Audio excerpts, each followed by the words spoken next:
अमित लगातार हमारे साथ ग्राउंड से बने हुए हैं। अमित, अमूमन क्योंकि जिस राज्य में इतनी गहमा गहमी हो सीएम चेहरे को लेकर, वहां पर हम देख रहे हैं कल राजनाथ सिंह पहुंचने वाले थे, अब बताया जा रहा है कि आज पर्यवेक्षक पहुंचेंगे।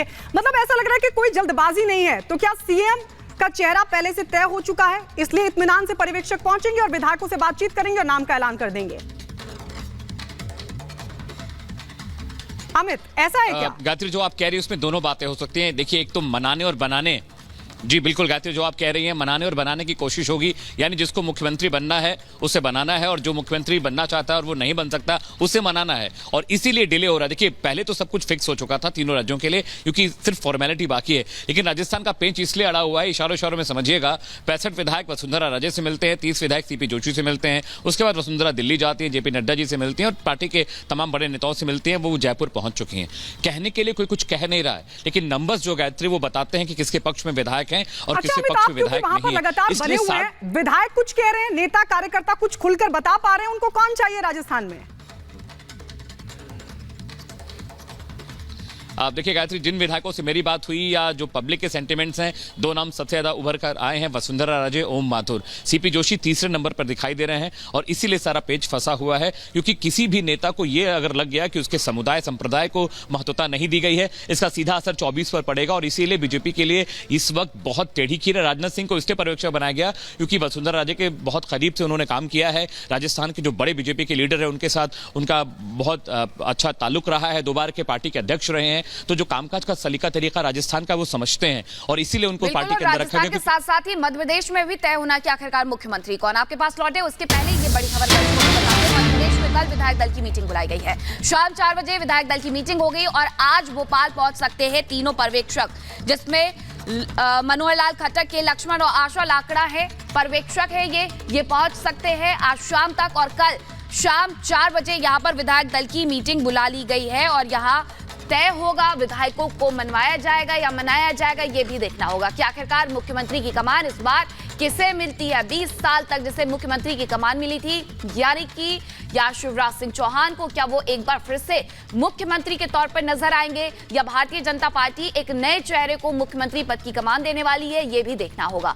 मध्य प्रदेश पहुंचेंगे ये पर्यवेक्षक और उसके बाद कल शाम 4 बजे विधायक दल की मीटिंग बुलाएंगे। लगातार यहां पर भी 29 सीटें हैं लोकसभा की और 29 सीटों को लेकर के, लोकसभा की सीटों को लेकर के प्रचार शिवराज सिंह चौहान ने शुरू भी कर दिया है। अपनी मीटिंग में अपने एक संबोधन में कहते हुए नजर आए कि 29 सीटें हमें बीजेपी के गले में डालना है और ये माला बना करके प्रधानमंत्री नरेंद्र मोदी को सौंपना है। और इस वक्त की एक और बड़ी खबर आपको बता दें, पर्यवेक्षक मनोहर लाल का बयान सामने आया है। उन्होंने कहा है कि विधायकों की राय से बनेगा सीएम। ये कह रहे हैं पर्यवेक्षक मनोहर लाल। उन्होंने कहा कि विधायकों की राय से ही बनाया जाएगा सीएम। ये बड़ी जानकारी आपको बता दें। अभी भी तीनों राज्यों में लगातार मंथन का दौर चल रहा है। हालांकि चर्चा ये भी है कि सीएम के नाम को तय कर लिया गया है। बस विधायकों से बातचीत, उनकी सहमति लेना बाकी है। विधायकों से बातचीत होगी, उसके बाद नाम का ऐलान हो जाएगा। इसके मुख्यमंत्री का जो चयन होना है उसमें केंद्र की ओर से मुझे वहाँ एक दायित्व मिला है, वहाँ के प्रभारी के नाते से। और सोमवार को वहाँ विधायक दल की मीटिंग रखी गई है और मुझे दायित्व है तो मैं वहाँ जाऊँगा। और मेरी आशा है जैसे हरियाणा, जैसे भारतीय जनता पार्टी के किसी भी प्रदेश के अंदर सर्वसम्मति से जो भी फैसले होते हैं तो सर्वसम्मति से फैसले होंगे। विधायक दल का फैसला होगा, फिर पार्लियामेंट्री बोर्ड की मुहर लगेगी और उसके बाद नए मुख्यमंत्री जो भी आएंगे वो अगले 5 साल के लिए अपना काम करेंगे। और अब खबर उत्तर प्रदेश के बरेली से है, जहां एक भयानक हादसा हुआ है, जिस हादसे में 8 लोग कार में जिंदा जल गए। ये पूरी खबर आपको 1 मिनट की रिपोर्ट में दिखाते हैं।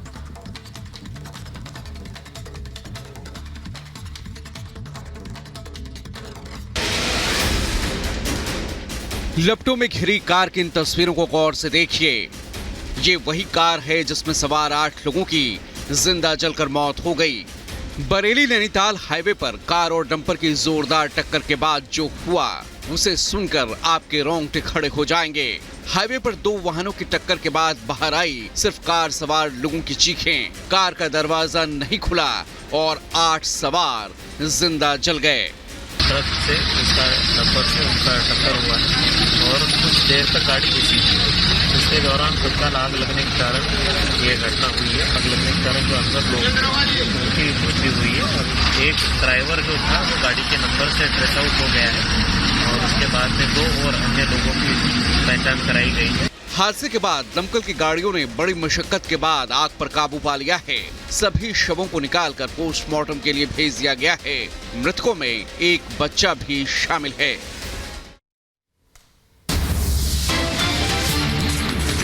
और इसी के साथ एक छोटा सा ब्रेक, लेकिन ब्रेक के उस पार आपको दिखाएंगे पर्यवेक्षक पहुंचे, सियासी हलचल तेज। इस छोटे से ब्रेक के बाद फौरन लौट रहे हैं। आप देखते रहिए रिपब्लिक भारत।